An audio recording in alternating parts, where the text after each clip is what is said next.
Hello, everyone, and welcome to our Immigration and Medical Insurance Updates Q&A session for international students at Simon Fraser University. My name is Mei Ling, and I am an international student advisor, immigration specialist at Simon Fraser University.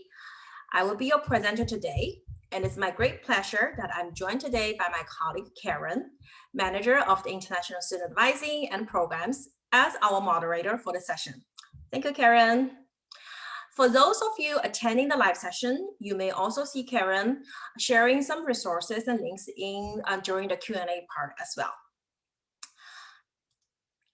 Before going through the agenda, I would like to begin by respectfully acknowledging that SFU is located on the unceded Coast Salish territory, the traditional territory of the Musqueam, Squamish, Tsleil-Waututh, Coquitlam, and Kazee nations.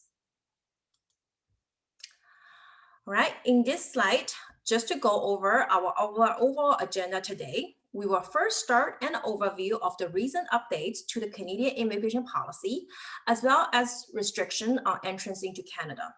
These components will be recorded, and then we're going to devote the remainder of the session to a Q&A part. Now, during the evolving nature of COVID-19, we have witnessed many changes taking place very rapidly. So I may not have all the answers to your question, especially with the most recent announcement on January 29th regarding the enhanced travel restrictions and testing measures. And those information I do have may change or may be changing as we speak. So the information we share today is current to the best of my knowledge as of today's date, which for those of you watching the recording is in the evening of February 8th, 2021. For those who register for the live session, we will also be sending you an email in the next few days with a list of resources you can refer to. As you can see, we do have quite a full packed agenda. So with no further ado, I'm going to move on to the next slide.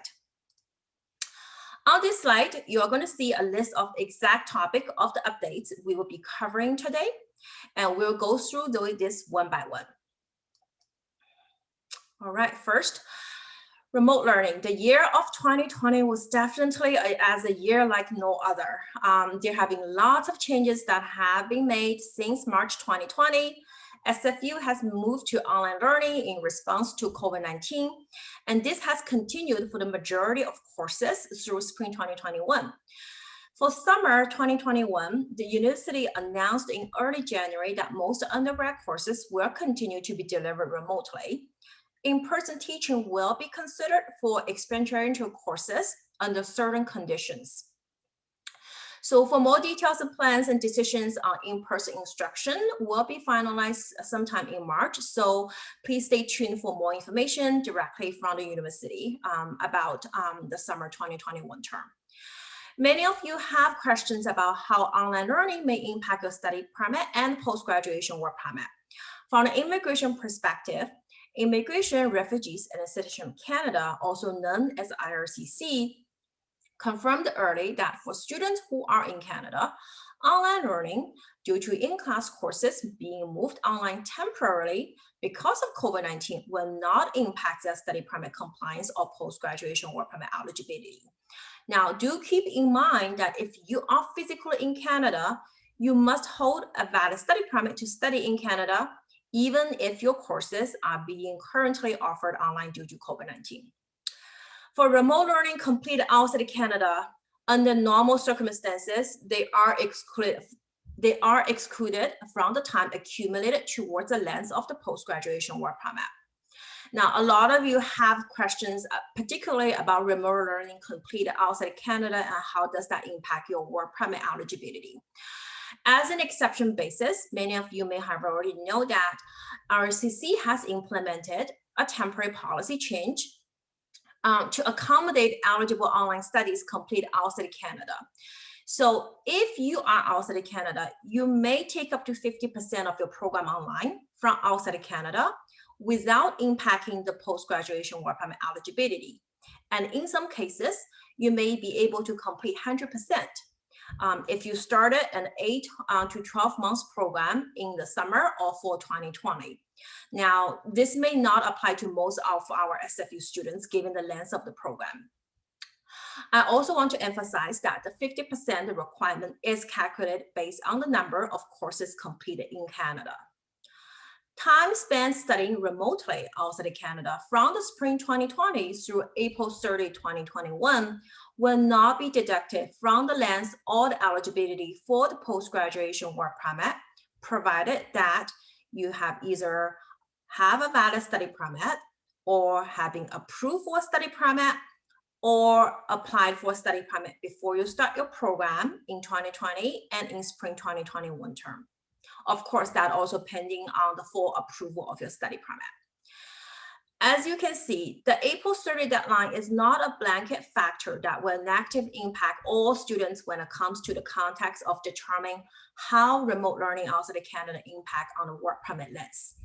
And it is definitely not a signal that the government of Canada is recording of our international students to come back to Canada. How time spent out in remote learning beyond April 30 impact your eligibility and the length of the work permit will depend on a few factors, such as your own individual circumstances, the length of your program, if you fall within the eligible categories, how 50% will apply to your program. I would note that as RCC has been continuously adapting policy in response to the COVID-19 pandemic as it evolves, it may be possible that we could see some additional measures to be introduced. So the above could change in the coming months, but of course, there's no definitely guaranteed. So at this point, it is unclear and we have no insight if there will be an extension to this April 30, 2021 date or changes to the 50% requirements, which may or may not happen. We will need to wait for further confirmation and update directly from our RCC regarding this. With that being said, under the current policy, remote studies complete beyond April 30 will not be counted towards the postgrad work permit based on the policies in place as of today. If you have any further questions on how remote learning may impact your work permit eligibilities, please feel free to contact us directly and we can definitely advise you on case-specific inquiries.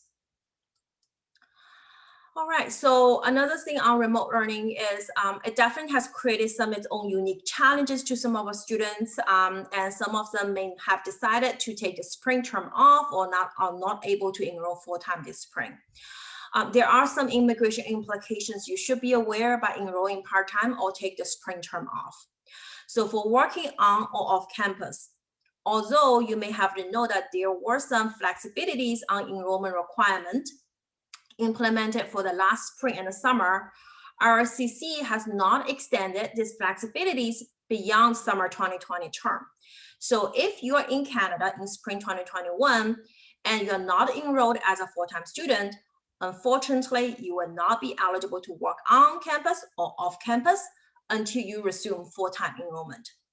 The only exception to this is if spring 2021 is your final term at SFU, where you can maintain work eligibility while studying part-time in your final term, only if you were full-time in all other required semesters throughout your degree. Keep in mind that students who are eligible to work off campus are limited to working a maximum of 20 hours per week. Please ensure that you're following to this limit for your off-campus employment if you're in Canada, and also make sure you're eligible to work. If you are eligible to work in the final term as a part-time student, also note that the 20 hours per week limitation will be the total number of working hours you will be allowed to do, including both on and off-campus employment. Regarding the post-graduation work permit, continuous full-time enrollment in each academic session is one of the requirements that must be met to be eligible for the work permit, with only a few exceptions.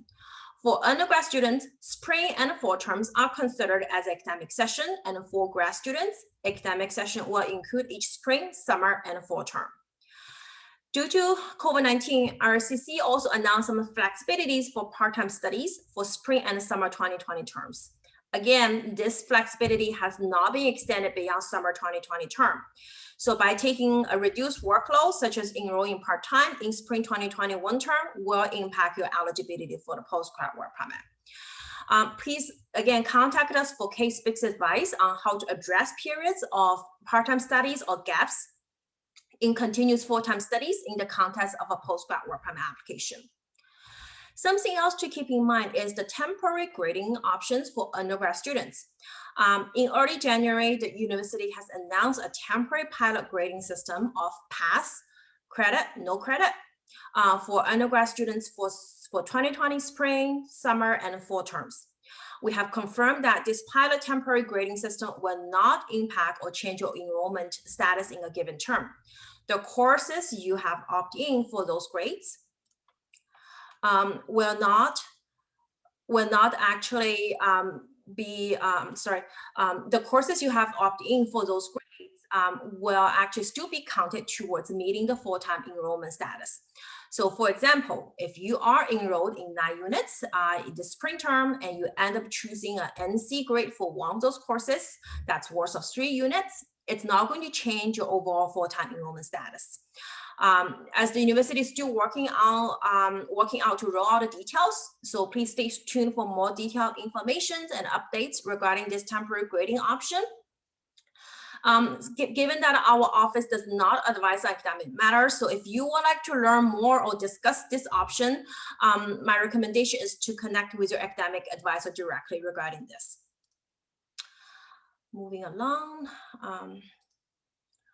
All right, so next we're going to quickly go through some key updates and application processing and biometrics information. So COVID-19 has continued to disrupt application processing, and delays on processing times are expected and happening right now. So if you are in Canada, please rest assured that you will have implied status as long as you applied before your current study permit expires. So if you are currently in Canada, you must apply to extend your study permit before your current one expires in order to maintain your valid status as a temporary resident here. So this has not changed.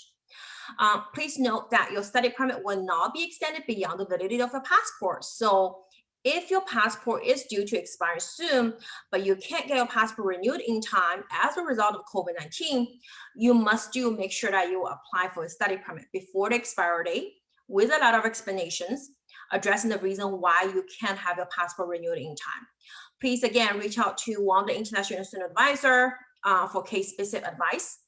If your study permit will be due expiring soon, and you have a passport expiring very soon but cannot renew in time, we would be happy to let you know how you can strengthen your application for the study permit extension in that case. Now, in the event that you did not extend your study permit before it expires, then you would have lost your temporary resident status. Due to COVID-19, RSCC has also implemented a temporary public policy that will allow eligible applicants to have more time to restore their status. During this restoration process, unlike having an implied status, you are not going to be allowed to continue to study in Canada until the restoration is approved and your study permit is extended. As you can see, restoration will have severe impact on your status as a study permit holder, and it's going to also impact your ability to be able to continue with your status here. So please reach out to connect with an advisor for case-based advice if you have unfortunately lost your status and would like to discuss your options. I also like to point out that the restoration process applies to students who are in Canada. So if you are a continuing student outside Canada and your study permit has expired, you don't need to apply for restoration. And also, if your study permit will expire soon while you're outside of Canada, you can apply to extend your study permit outside of Canada, as the extension process only applies to applicants who are physically in Canada at the time of their application submission. Now, in those cases, if your study permit has expired or will expire soon while you're outside of Canada, you will then just apply for a new study permit to be processed at the visa office abroad. Although you may start or resume your program remotely by taking courses outside of Canada without having a valid study permit, you must have a valid study permit for you to continue or attend any in-Canada components of studies later. Since not all study permit applications will be approved, and because of the prolonged processing time, it is strongly recommended that you should apply for your study permit as early as you are able to do that. Information on how to apply for study permit extension in Canada or new study permit from outside of Canada is available on our website. So Please review our online resources webpage for detailed step-by-step instruction guide and handouts, which are quite comprehensive. And if you have any questions after reviewing those handouts and resources, feel free to reach out to us. Temporary policies on biometric exemption remains unchanged for study permit, visa, work permit applicants who are in Canada. So applicants who are in Canada applying for study permit, visa, work permits are still exempted for the biometrics enrollment. For those who are outside of Canada, deadlines have been extended. And I'm sorry. So yes, for those who are outside of Canada, deadlines have been extended and your application won't be refused for failure to provide biometrics during this time. Now your application will also not be approved without having the biometric enrollments. So please check RCC's website for most updated information on biometrics enrollment services. Now, if spring 2021 is your first time at SFU and you applied for a study permit outside of Canada before December 15, 2020, then your application may also be eligible for the two-stage approval process. However, having an approved in principle or first stage of approval is not sufficient to meet the travel exemption. So if you only have the approval in principle, you can travel to Canada until you have approval and ensure that you will meet the travel exemptions. We are going to dive more into that travel restriction topic in a few minutes later. Students who are currently in Canada and has been approved for their study permit that will process outside of Canada may follow specific process to request their study permit to be issued within Canada and mailed to them to a Canadian mailing address. Now, this temporary process will only be in place until March 31st, 2021. So if you're currently in Canada as a visitor and apply for a study permit to be processed and has now been approved outside of Canada, feel free to reach out to us and we will be happy to inform you how you may request your study permit to be issued within Canada.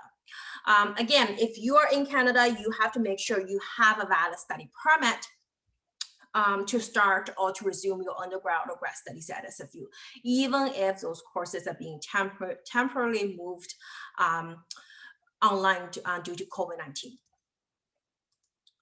All right, moving along. So this is all what, and we have also received some questions about co-op work permit as well. I know. So in response to the delayed processing times on the in Canada co-op work permit application, IRCC has implemented a temporary facilitative measure allowing students who are in Canada and have applied for a co-op work permit to start their co-op placement using the on and or off-campus work provision under the study permit, provided that students will meet eligibility to work on and off campus. Note that for off-campus work authorization under the study permit, you must be enrolled as a full-time student, and you can only work up to 20 hours per week during an academic session and full-time during a regular schedule break. The 20 hours per week in those cases will include hours for both co-op and hours for other off-campus employment you may have. Again, if you have any questions, please contact us for clarifications. Now, please know that you will not be eligible to apply for co-op work permit to be processed in Canada if you are outside Canada, because that process will only apply to applicants who are physically in Canada at the time of their application submission. So if you're currently outside of Canada, there may be some options that you can explore to, if you wanted to apply for co-op work permit outside of Canada, such as maybe applying for co-op work permit along with a new study permit application at the same time, or trying to apply for open work permit outside of Canada. In assessing what options will work best for you, there are different factors that needs to be taken into consideration, such as your travel plan, when are you planning coming back to Canada, when you will be starting your first co-op term, expiry of your current study permit, and processing time. Again, this is not, there's no one size fit all approach for this. I would encourage you to contact us directly so that we can help you to assess your option and determine that what would be the best option for you based on your own individual circumstances.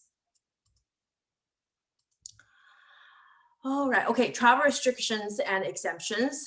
We have received Many questions on this topic. Well, this is also not like a one size fit all answer. I don't have that for you. But first of all, I would like to go over the amended travel restriction exemption that have been implemented since October last year in 2020. Now, on the topic of travel restriction, just to quickly to recap that current travel restrictions on entries into Canada are in place until February 21st, 2021. As COVID-19 continues to evolve rapidly, the current deadlines may be further extended if needed. And at this point, it is unclear when the travel restriction will be lifted or how long the travel restriction will remain in effect, or if there will be any additional changes to the current travel restriction or exemptions. Many of you have already heard about this amended travel restriction that has taken place on October 20 last year. As of international students, you must meet the following requirements to travel to Canada. First, you must either have a valid study permit or have been approved for a study permit with a letter of introductions. If your study permit application is still in process, let's say under the two-stage approval process, the letter of the approval in principle letter is not sufficient for travel to meet the travel exemption.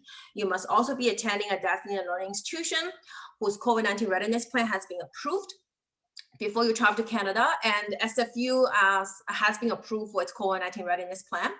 Last but not the least, you must also be traveling for non-optional and non-discretional purpose. So the assessment on the non-discretional purpose will still apply and be reviewed by the border service officer at the port of entry when you enter Canada. However, under the current travel restrictions, students are no longer required to have a separate letter from the institution to demonstrate that they are attending in-person class or large time zone difference to make a case for non-discretional or essential purpose of travel. So if you currently have a valid study permit or have been approved for a study permit outside of Canada, and with a confirmation of enrollment letter confirming that you're currently enrolled at SFU, and given that SFU has been approved for its COVID-19 readiness plan, your purpose of travel may be considered as non-discretionary, unless there's very clear evidence that you're not coming to Canada to study, or you're coming here for other discretionary purpose, such as tourism or just temporary short-term stay. Again, a border service officer will make the final decision on whether or not you will be eligible to enter Canada. Do not make any travel plan until you are sure that you meet the travel requirements, including the final approval of your study permit application, or having a valid study permit, having a valid temporary resident visa or electronic travel authorization known as ETA based on your citizenship. Please visit our COVID-19 FAQ page for a list of documents that you should carry when traveling to Canada. Immediate family members such as spouse, common law partners, dependent children may be able to come with you to Canada, provided they have their own proper immigration documents and their purpose for travel are also for non-discretionary purpose. So generally speaking, family members who are seeking to accompany and support and get themselves established during your studies in Canada will be considered for traveling for non-discretionary purpose. Now, depending on where their country of citizenship is, your family member may also require a valid temporary resident visa or electronic travel authorization to enter Canada. And if they wanted to, work here or study here, they may also need to apply for the proper immigration documents, such as a work permit or study permit. If your company family members will be traveling with you together, IRCC has clarified that they do not need to seek written authorization from IRCC. But if they will join you later, then they must seek and obtain written authorization from IRCC before traveling. Now, it's also strongly recommended that you should check with the airlines directly for the most up-to-date travel information and any specific documentation or requirements needed for boarding purpose. Again, just a quick recap and tips to remember on this travel restriction topic. Consideration to keep in mind is, first of all, the final decision always falls within the officer at a port of entry, and we can't give you that 100% guarantee that you will be allowed to enter Canada. If you wanted to have further conversation about your eligibility to meet the travel exemption, you're more than welcome to refer to the guidance on our COVID-19 FAQ page or contact us for details. You may also contact Border Information Services to speak with a border service agent for more information on that as well. Please refer to the IRCC website for a list of documents, or again, refer to our FAQ for what supporting documents you should carry along with you when traveling to Canada. Again, strongly recommend that you should check with airlines in advance to clarify if they require any specific documentation for you or a company family member to board a flight in advance. Sometimes the airlines may require specific documents, even though they may not deem necessary under the travel restriction exemptions. Now, in the next slide, we're going to dive more into the quarantine requirement and announcement that on the enhanced travel restriction testing and quarantine requirements. That was announced on January 29th. Okay, so, all right, so this I think is the moment that we have all been waiting for, updates on this very important announcements. Again, a lot of the questions that we have received in advance the registration, sorry, through the pre-registration form, is question related to this announcement made by the Government of Canada on January 29th, introducing further travel restriction testing quarantine that are expected to take effect in the coming days or weeks. So I'm not going to go through everything on this listed on this slide, but actually on February 7th, the Government of Canada has also updated information regarding the process on how hotel can apply to be on the approved list for the mandatory hotel stay part. And I would encourage you to review IRCC's website directly for, if you wanted to take a look at the announcements on January 29th, please refer to IRCC's website directly for the details, which include additional restriction on international flights from certain areas, requirements of taking a COVID-19 test upon their arrival and staying in a hotel up to 3 days in a government approved hotel, and also a 72 hours pre-arrival COVID-19 testing for travelers that are coming through the land border. Now, I can definitely appreciate all the concerns and questions regarding this newly announced measures. Unfortunately, at this point, we have no further information or details regarding those additional measures other than that is already publicly announced and made available on the website, on our Government of Canada's website. But the university is making efforts to learn more about the implications of the announcement, and works are being done at a backstage where the university is working very closely with other institutions and associations to advocate for our students. Like many of you, we are waiting for more details to be rolled out by the government, such as when and how this measure is going to be implemented, and if there will be any exemptions on certain groups. So please rest assured that we will send out an email to our students once we have more details to share with you. Meanwhile, I would recommend the following is first, keep checking and monitoring the Government of Canada's website for any updates on the specifics and details about this new enhanced travel restriction measures. Visit our FAQ page as well, because we will update the page once we have more information. Check with your airlines to learn the most up-to-date travel information in advance. Register your plan with SFU at least 10 days prior to your travel if you haven't done so. Please also check IRCC's website for the most up-to-date information on the immigration policies, travel restrictions, and entry requirements. Now, I'm very sorry that I don't have a lot of answers. I don't have additional information, or I don't have the answers or information you probably have hoped to learn through today's session on this topic. But as I mentioned, we will keep you informed once more details are rolled out. All right, so moving on, there are also additional quarantine and entry requirements you should also you will also be required to meet in order for you to meet the travel exemption to enter Canada. As mentioned, that all international students must quarantine for 14 days upon arrival, even if you don't have any symptoms of COVID-19. You must make a quarantine plan and submit it to both the federal and the provincial government. Now, please refer to our self-isolation guide on our website for more information and details on how you can develop your own quarantine plan. I also want to make it clear that the new enhanced travel restriction quarantine requirements measures do not replace this mandatory 14-day quarantine requirements. As of January 7th, all international travelers aged 5 or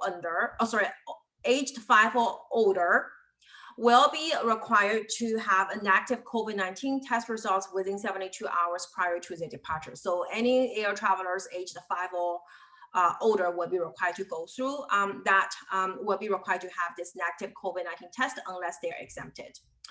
Now, there are also quite a few requirements all related to ArriveCAN as well. So all international travelers coming to Canada by air will be required to use the ArriveCAN before they board their flights. If you don't do it, you may be denied boarding. You will also need to provide the travel contact information, your quarantine plan, and a COVID-19 symptom assessments through ArriveCAN. You will also be required to show your ArriveCAN receipt when seeking entry into Canada. The border service officer will verify that you have completed and submit your information digitally. All travelers will also be required to confirm within 48 hours that they have arrived at their place of quarantine or isolation in Canada. And those in quarantine must also complete a daily COVID-19 symptom self-assessment through ArriveCAN during the quarantine period, or they can also do that by calling a toll-free number. For travelers entering Canada by land, that means driving across the border or by water, it's strongly recommended that they should continue to use and submit the quarantine information through ArriveCAN before arriving in Canada to avoid additional delays at the border. In addition, students planning to travel to Canada should register the plan and your isolation plan with SFU at least 10 days before your departure. You can find information in our self-isolation guide, again, on the travel restriction quarantine requirements. Now, register a plan with SFU is going to help us better coordinate support for you during your quarantine period. So it's very important for you to do that. Now, if you have received your approval for the study permit from outside Canada, you should also complete the Vancouver International Airport expedited processing submission forms. This is going to help expedite the process of issuing your study permit upon your arrival at a port of entry. All right, last but not least, medical insurance, the most exciting topic. It is essentially important to ensure that you have adequate medical insurance coverage for you during your stay in Canada. So for those of you who are located here in BC, in British Columbia, the BC Medical Service Plan, MSP, has made some temporary policy changes due to COVID-19, which you can find on their webpage, including providing coverage to students who are holding implied status in Canada while waiting for the study permit extension. The temporary coverage has been once again extended to be valid until April 30, 2021, and you must apply for the temporary coverage directly with MSP. MSP are also providing coverage for medical service related to suspected or confirmed cases for COVID-19 treatments if somehow they are not eligible for MSP. A reminder that for new MSP applicants, so you may have your coverage backdated to an early date when you initially become eligible for MSP. So if you are applying for the MSP for the first time, but you have been in BC for a while, you may need to pay the backdated fees once you are enrolled. Now, during the waiting period for MSP coverage, usually is about 2 to 3 months. It's strongly recommended that you should ensure that you have a property coverage, such as enrolling a private medical insurance during that waiting period. Regarding GARMI, so if spring 2021 is your first term at SFU, you're automatically enrolled in the GARMI at SFU plan for your first semester. For continuing students, you're not going to be automatically enrolled in GARMI in any of the subsequent terms at SFU, because it will be your responsibility to ensure that you have adequate medical insurance coverage by applying for MSP during your stay in Canada. Now, if you are starting your first term outside of Canada in spring 2021, there is an opt-out, out of Canada opt-out process, but unfortunately the opt-out deadline for that has already passed, which is January 30, 2021. Now, you may still be eligible to apply for partial refund with valid MSP coverage provided you have not used your GARMI policy and you will apply with valid MSP coverage by March 31st, 2021. If you have any questions about the partial opt-out process, please feel free to reach out to us for additional information. Now, if you have purchased the interim coverage with GARMI, that means the coverage that you made, your purchase on a daily basis with a minimum of 6 days. Please know that there's no opt-out options for the interim coverage because the policy is non-refundable at all.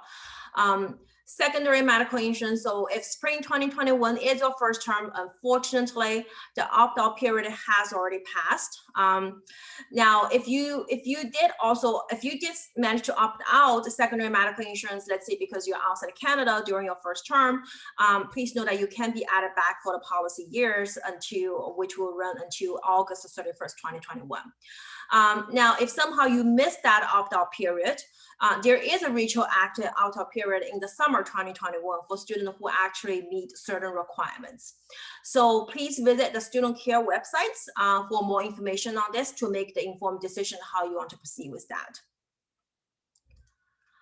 All right, so thank you very much for your patience going through all these updates. I know that there is a lot of information packed in this session, and we will now move on to our question and answer part, Q&A part. I'm also going to end the recording in a moment. So for those of you watching after the fact, thank you for watching. We will also be offering this session again on March 12th and one more in April. So for details, please do check out our events and program page for more information. Thank you again, and we hope to see you soon in a future workshop or in a one-on-one advising. And now I'm going to end the recording.